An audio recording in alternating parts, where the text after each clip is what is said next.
எண்ணுவதெல்லாம் உயர்வு. நான் உங்கள் ஜேஆர். சின்ன வயசுல இருந்தே நம்ம எவ்வளவோ ஃபார்முலாஸ் படிச்சிருப்போம். a+b² a² + b² + 2ab. இந்த மாதிரி algebra formulas, trigonometry, integration, differentiation, நிறைய பிசிக்ஸ் ஃபார்முலா, கெமிஸ்ட்ரி ஃபார்முலான்னு எக்கச்சக்க ஃபார்முலாவை நம்ம படிச்சிருக்கோம். இப்படி எவ்வளவோ ஃபார்முலாவை படிச்சிருக்க நாம வாழ்க்கைக்கு தேவையான சக்சஸ் ஃபார்முலாவை நமக்கு யாராவது சொல்லி கொடுத்துருக்காங்களா? இந்த சின்ன ஃபார்முலாவை நம்ம பயன்படுத்தணும் அப்படின்னா கண்டிப்பா வெற்றி அடையலாம் அப்படின்னு யாராவது சக்சஸ் ஃபார்முலாஸை சொல்லி கொடுத்துருக்காங்களா? யாருமே சொல்லி கொடுத்துருக்க மாட்டாங்க. அந்த மாதிரி நம்ம வாழ்க்கைக்கு தேவையான 5 வெற்றி சூத்திரங்கள், 5 சக்சஸ் ஃபார்முலாவை தான் இந்த வீடியோல நம்ம பார்க்க போறோம். ஃபர்ஸ்ட் ஃபார்முலா என்னன்னா, heart work plus consistency equal to success. அதாவது வெறும் ஹார்ட் ஒர்க் மட்டுமே பத்தாது, அதை கன்சிஸ்டன்டா தொடர்ந்து பண்ணணும். வெற்றி கிடைக்கிற வரைக்கும் தொடர்ச்சியா பண்ணணும். அந்த கன்சிஸ்டன்சி இருந்தால் மட்டும்தான் வெற்றி கிடைக்கும். வெறும் ஹார்ட் ஒர்க் மட்டும் இருந்து அதை தொடர்ச்சியா பண்ணக்கூடிய பழக்கம் நம்ம கிட்ட இல்லை அப்படின்னா கண்டிப்பா வெற்றி அடைய முடியாது. அதே போல கடுமையான உழைப்பு இல்லாமல் டெய்லி கொஞ்சம் கொஞ்சம் பண்றோம் அப்படின்ற மாதிரி கன்சிஸ்டன்டா ஒரு பழக்கத்தை பண்ணாலும் வெற்றி கிடைக்காது. ஹார்ட் ஒர்க்கும் இருக்கணும், கன்சிஸ்டன்சியும் இருக்கணும். இந்த ஃபார்முலாவை சொன்னதுமே என்னோட மைண்டுக்கு வந்த ஒருத்தர் யாரு அப்படின்னா தசரத் மஞ்சி. இவர் வந்துட்டு ஒரு கிராமத்துல வாழ்ந்துட்டு இருந்தாருங்க. இவரோட கிராமத்துல இருந்து பக்கத்து கிராமத்துக்கு போகணும் அப்படின்னா கிட்டத்தட்ட ஒரு 50 கிலோமீட்டர் சுத்தி தான் போகணுமா. ஆனா இவங்க கிராமத்துல ஒரு மிகப்பெரிய மலை இருந்தது. அந்த மலையை ஏறி இறங்கணும் அப்படின்னா ஒரு 5 கிலோமீட்டர்களே அந்த கிராமத்துக்கு போயிடலாம். இந்த மாதிரி தசரத் மஞ்சி அவர்களுடைய மனைவி மலையை ஏறி கடக்கும் போது அந்த மலையிலிருந்து உருண்டு கீழே விழுந்து பயங்கரமான அடி. சரி, அவங்கள உடனடியாக ஹாஸ்பிட்டல் கொண்டு போய் சேர்க்கலாம் அப்படின்னா 50 கிலோமீட்டர் சுற்றி போய் தான் ஹாஸ்பிட்டலில் சேர்க்க வேண்டிய நிலை இருந்தது. அந்த 50 கிலோமீட்டர் சுற்றி தூக்கிட்டு போகிறதுக்குள்ள அவங்க மனைவி இறந்துட்டாங்க. இதனால தசரத் மஞ்சி அவர்கள் என்ன பண்ணாரு அப்படின்னா, தனி ஒரு மனிதனா அந்த மொத்த மலையையும் வெட்டி சாய்த்து ஒரு பாதையை உருவாக்கணும் அப்படின்னு நினைச்சு, அதனால தன்னுடைய மனைவி இறந்த 3வது நாள் ஒரு உளியையும் ஒரு சுத்தியலையும் எடுத்துக்கிட்டு அந்த மலையை உடைக்க கிளம்பிட்டாருங்க. சுத்தி இருக்கிற எல்லாரும் மனைவி இறந்துட்டனால இவனுக்கு பைத்தியம் பிடிச்சிருச்சு போல அப்படின்னு நினைச்சாங்க. ஆனா அவரு கொஞ்சம் கொஞ்சமா அந்த மலையை உடைச்சு உடைச்சு உடைச்சு பாதையை உருவாக்கிட்டாருங்க. இந்த மாதிரி பாதையை உருவாக்க அவருக்கு எத்தனை வருஷங்கள் ஆனதுன்னு தெரியுமா? கிட்டத்தட்ட 20 வருடங்கள். அந்த தனி ஒரு மனிதனா மலையை உடைச்சு இந்த பாதையை அவர் உருவாக்குனார். இப்போ 50 கிலோமீட்டர் சுத்தி போக வேண்டிய அந்த கிராமத்து மக்கள் வெறும் அந்த பாதை வழியா 5 கிலோமீட்டர்லயே அடுத்த கிராமத்தை அடைஞ்சிட்டாங்க. இவருடைய சேவையை பாராட்டி அரசாங்கம் இவருக்கு மிகப்பெரிய பரிசு தொகையும் நிலத்தையும் கொடுத்தது. நம்ம கிட்டையும் இந்த அளவுக்கு ஹார்ட் ஒர்க் இருக்கணும். ஒரு மலையே உடைக்கிற அளவுக்கு ஹார்ட் ஒர்க் இருக்கணும். அதே மாதிரி அதை தொடர்ந்து பண்ணணும் அப்படின்ற கன்சிஸ்டன்சியும் நம்ம கிட்ட இருக்கணும். தசரத் மஞ்சி காலத்துல அவர் வெற்றியடைய 20 வருடங்கள் தேவைப்பட்டது. ஆனா நமக்கு அவ்வளவு காலங்கள் தேவைப்படாது.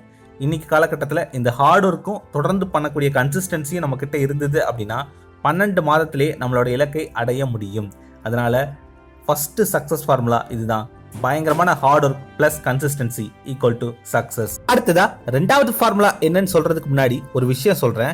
Failure plus try again equal to success அப்படின்னு சில பேர் சொல்லுவாங்க. அதாவது நாம இப்போ ஒரு இலக்கு நோக்கி போயிட்டு இருக்கும்போது நமக்கு ஒரு தோல்வி ஏற்படுது. அப்போ மறுபடியும் முயற்சி பண்ணுங்க, ட்ரை அகைன், கண்டிப்பா சக்சஸ் கிடைக்கும் அப்படின்னு சொல்லுவாங்க. ஆனால் இதற்கு முன்னாடி நாம் அடைந்த தோல்வியிலிருந்து நாம் ஏதாவது ஒரு விஷயத்தை கற்றுக்கிட்டு மறுபடியும் முயற்சி பண்ணாதான் நமக்கு வெற்றி கிடைக்கும். வெறுமன ட்ரை அகைன் திரும்ப திரும்ப முயற்சி மட்டும் பண்ணிக்கிட்டு இருந்தால் வெற்றி கிடைக்காது. அதான் 2வது formula. Failure plus learning plus try again. நம்ம தோல்வியிலிருந்து நம்ம எதுவுமே கற்றுக்காம மறுபடியும் முயற்சி பண்ணுறது வீண். தோல்வியிலிருந்து ஏதாவது ஒரு விஷயத்தை கற்றுக்கிட்டு மறுபடியும் முயற்சி பண்ணால்தான் வெற்றி கிடைக்கும். அதான் 2வது formula. Failure plus learning plus try again equal to success. 3வது ஃபார்முலா என்னன்னா, preparation plus opportunity equal to success. அதாவது நமக்கு எப்போ வேணா வாய்ப்பு கிடைக்கலாங்க. ஆனா வாய்ப்பு வந்த பிறகு நாம நம்மளை தயார்படுத்திக்கலாம், பயிற்சி எடுத்துக்கலாம் அப்படின்னு நம்ம நினைச்சா நம்ம தோல்வி அடைஞ்சிருவோம். வாய்ப்பு எந்த நேரம் வேணா நமக்கு கிடைக்கலாம். அதனால இன்னையிலிருந்தே ஒவ்வொரு நாளும் நாம நம்மளை தயார்படுத்திக்கிட்டே இருக்கணும். அதற்காக பயிற்சி எடுத்துக்கிட்டே இருக்கணும், ப்ரிப்பரேஷன் பண்ணிக்கிட்டே இருக்கணும். சரியான வாய்ப்பு வரும்போது அதை பயன்படுத்திக்கிட்டு வெற்றி அடையணும். உதாரணத்துக்கு அமேசானோட ஓனர் ஜெஃப் பெசோஸ் அவர்கள் 1994 ஒரு கட்டுரை படிக்கிறார். இன்னும் சில வருடங்கள்ல இன்டர்நெட் பேஸ் பண்ணி இந்த உலகம் மிகப்பெரிய வளர்ச்சி அடைய போகுது, எல்லா பிசினஸுமே இன்டர்நெட்டை பேஸ் பண்ணி தான் இருக்க போகுது அப்படின்னு ஒரு ஆர்டிக்கல் படிக்கிறாரு. அப்போ உடனடியாக அவர் என்ன பண்றாரு அப்படின்னா, அப்போ இன்டர்நெட்டை பேஸ் பண்ணி நம்ம ஏதாவது ஒரு பிசினஸ் பண்ணலாம் அப்படின்னு நினைச்சாரு. ஆரம்பத்தில் வெறும் புத்தகங்கள் மட்டும் விற்கிற மாதிரி Amazon.com அப்படின்னு 1994 ஆரம்பிச்சார். இன்னைக்கு பாருங்க, குண்டூசிலிருந்து ராக்கெட்டுக்கு பயன்படுத்தக்கூடிய உபகரணங்கள் வரைக்கும் விற்கிறாங்க. இந்த உலகின் மிகப்பெரிய 2வது பணக்காரராக அவர் இருக்கார். ஆனால் முதல்ல அவர் அமேசான் நிறுவனத்தை தொடங்கிய போது பெரிய லாபம்லாம் இல்லை. கொஞ்சம் கொஞ்சமாக இன்டர்நெட் வளர அவரும் வளர்ந்துக்கிட்டு இருந்தார். இன்டர்நெட் யுகம் பூமான பிறகு அவர் இந்த பிஸ்னஸ் ஆரம்பிச்சிருந்தாரு அப்படின்னா இந்த அளவுக்கு வெற்றி அடைஞ்சிருக்க முடியாது.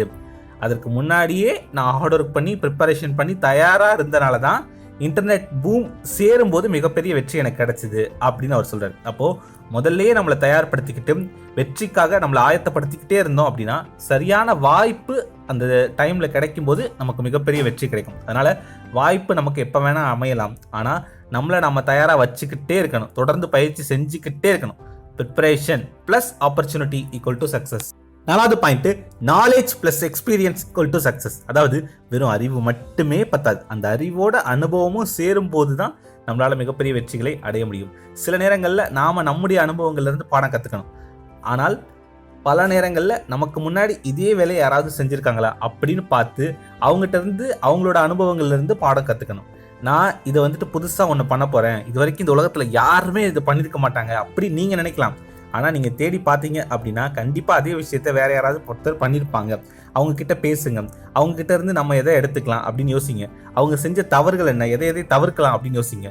நீங்கள் எந்த ஒரு விஷயம் பண்ணுறதா இருந்தாலும் சரி, கண்டிப்பாக அதை வேற ஒருத்தர் ஆல்ரெடி பண்ணியிருப்பாங்க. அவங்ககிட்ட இருந்து சில இன்புட்ஸை எடுத்துக்கோங்க. அது காம்படிட்டிவ் எக்ஸாம் ப்ரிப்பேர் பண்ணுறதா இருந்தாலும் சரி, பிஸ்னஸ் பண்ணுறதா இருந்தாலும் சரி, இல்லை ஒரு இன்டர்வியூக்கு போகிறதா இருந்தாலும் சரி, ஏற்கனவே அந்த துறை சார்ந்த நபர்கள் கிட்ட இருந்து அனுபவங்களை எடுத்துக்கோங்க. உங்களோட நாலேஜும் அவங்களோட அனுபவமும் சேரும்போது வெற்றியை நீங்கள் எளிதாக அடையலாம். 5வது point, dreams plus sacrifice plus effort equal to success. அதாவது நாம நம்முடைய கனவுகளை அடையணும் அப்படின்னா சில விஷயங்களை தியாகம் செய்ய, சாக்ரிஃபைஸ் பண்ண தயாராக இருக்கணும்.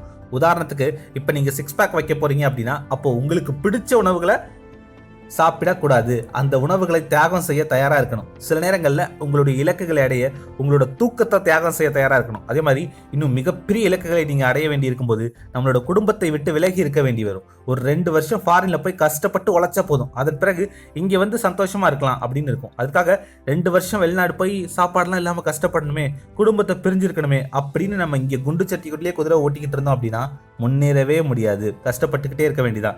சில நேரங்களில் சில விஷயங்களை தியாகம் செஞ்சாதான் நாமல் நம்மளுடைய மிகப்பெரிய கனவுகளை அடைய முடியும். அதே மாதிரி நல்ல சாப்பாட்டை சில நேரங்களில் தியாகம் பண்ணணும், தூக்கத்தை சில நேரங்களில் தியாகம் பண்ணணும், சில உறவுகளை சில நேரங்களில் அன்பை கூட தியாகம் செய்ய தயாராக இருக்கணும். வெற்றி அடைஞ்ச பிறகு மொத்தமாக நம்ம கொடுத்துக்கலாம்.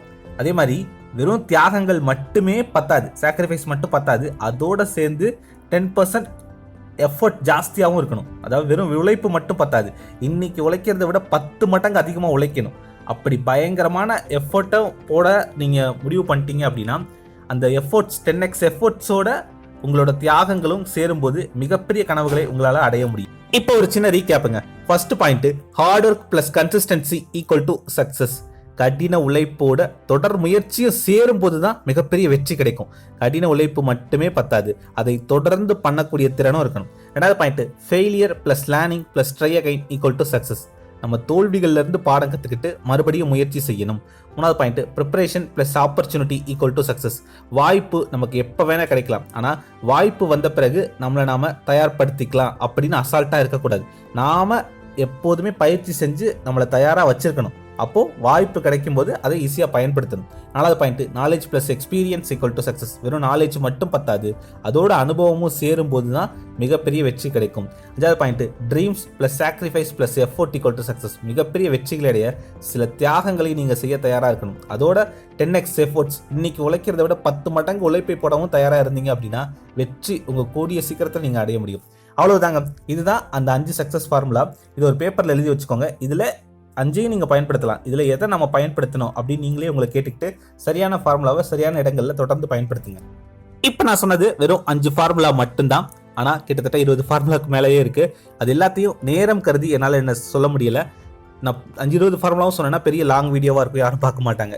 ஆனால் நீங்கள் அதை தெரிஞ்சுக்கணும்னு ஆசைப்பட்டீங்க அப்படின்னா நம்மளோட மெம்பர்ஸ் ஒன்லி வீடியோஸ் அவைலபிளாக இருக்குது. அதோட PDF ஃபைலும் அங்கே இருக்கும், நீங்கள் அதையும் யூஸ் பண்ணிக்கலாம். அதாவது நம்ம சேனலோட சப்ஸ்கிரைப் பட்டனுக்கு பக்கத்தில் ஜாயின் பட்டன் ஒரு ஆப்ஷன் இருக்கா, அதை கிளிக் பண்ணிங்க அப்படின்னா மெம்பர்ஸ் ஒன்லி வீடியோஸை நீங்களும் பார்க்க முடியும். நம்மளோட பிளேலிஸ்ட்டில் கூட சில்வர் மெம்பர்ஸ் வீடியோஸ் அப்படின்னு அந்த பிளேலிஸ்ட் இருக்கும், அதை கிளிக் பண்ணியும் நீங்கள் அந்த வீடியோலாம் பார்க்கலாம். இதுக்கான அடுத்த தொடர்ச்சியான வீடியோ கீழே டிஸ்கிரிப்ஷனில் லிங்க்கில் இருக்குது, அதையும் பாருங்கள், உங்களுக்கு யூஸ்ஃபுல்லாக இருக்கும். நீங்கள் நம்ம சேனலோட ஜாயின் மெம்பராக மாறினீங்க அப்படின்னா இது போல் நல்ல வீடியோக்களை தொடர்ந்து போட எனக்கும் உதவியாக இருக்கும். ட்ரீம் பிக் அச்சீவ் பிக், என்பதெல்லாம் உயர்வு.